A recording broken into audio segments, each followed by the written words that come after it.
terve! Terve!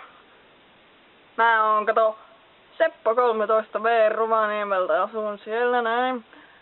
Ja minä siis halusin aloittaa tämän lokkaamisen. Ja se olisi ihan kiva.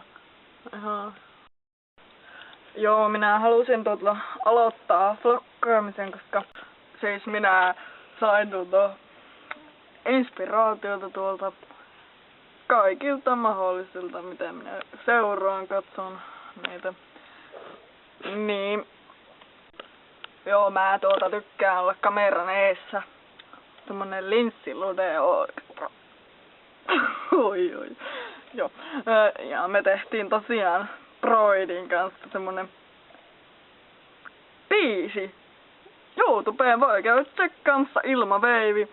Mites se nyt olikaan?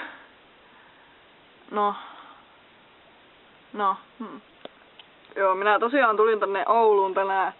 Ihan muuten vaan tänne näin jonkun pihalle autolla. Joo, mutta joo. Tosiaan tulin tänne näin. Oli vähän mukavaa,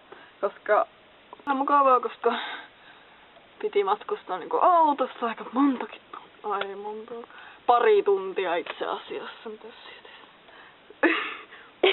No joo, mutta sellaistahan se oli, jos saitte nyt selvää tästä. Ei sen ihmeellisimpää, että ensi kerrallahan sitä totta kai nähdään, että tai minä näen, ei kun sinä näet. Siis sinä näet minut ja minä näen sinua, mutta joo. No, ei siinä mitään ihmeellistä, että hei vaan.